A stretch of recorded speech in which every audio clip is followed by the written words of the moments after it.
Let's go outside live from our Lookout Mountain camera over Denver. Look how nice that looks. A little Bronco sunrise. And I guess it's always shaping a up to be maybe a little. Yeah. Always. I have another view of it, which is definitely orange and blue. I'll show you that coming up. Now listen. It is Colorado. It is winter. So tomorrow morning when you're driving in snow, just remember that. Yes. We need it. We have been so far below normal, just over 8 inches for the season. That is crazy. We're looking at today, though, beautiful weather. Again, not very, well, January-like. We should be at about 57 to 60 degrees by 2 o'clock. And then overnight tonight, back down into the 40s and then eventually some 30s tomorrow. So we've got one more mild day before that snow develops. It's going to start after midnight into early tomorrow morning, potentially even starting off as a mix before switching over to all snow, and then we'll see 30s and snow throughout the day on Friday. So a lot of sunshine. We're going to trade the sun for snow. This is going to look a lot different tomorrow. From our V-Hero wireless camera there in Lyman, see that's a Bronco sunrise.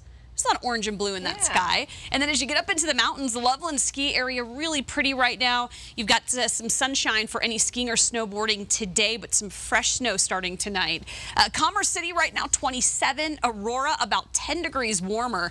This southern section of the metro area really mild this morning.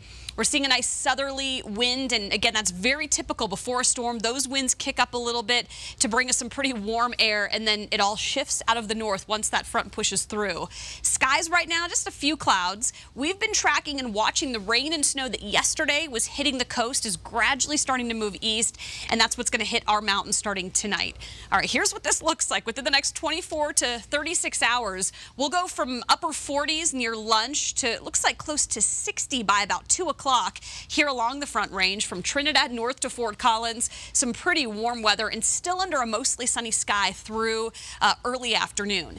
8 o'clock, that's when the clouds start to develop. The mountains will start to see some light snow by this evening, and then by early tomorrow morning, overnight, right around 1 to about 2 o'clock in the morning, as most people are sleeping, we'll start to see a rain-snow mix. That turns over to snow, and then it's going to stay fairly moderate to heavy at times through the early morning commute. If you get out the door early, say 5, 7 o'clock, well, then you're probably not watching me right now. But if you do, you are looking at probably just some lighter conditions, but that snow will continue to accumulate as the day goes on. And even by Friday night, we're still looking at a few light lingering snow showers with those winds coming in out of the north and some gustier conditions. Now, snow totals can obviously change a lot here, but this is what it looks like so far. Denver metro area at about 2 to 4 by tomorrow, late day. Palmer Divide, so as you get closer to Castle Pines, there along C470 and then south toward Castle Rock, you're at about 3 to 6 inches. That also stretches east toward Kiowa and Elizabeth. Northern Plains, close to Fort Collins, lighter snow about 1 to 2 in our foothills. Right now look like about 3 to 6. So stay with Denver 7. We're going to keep a really close eye on the storm, obviously. Tomorrow, near 40, looks like just after midnight, and then it's going to get colder, 30s throughout the day. Look at the rest of the weekend, though, you guys. We're going from a first alert action day tomorrow to 40s, and, well, sunshine returns, it looks like, both Saturday and Sunday.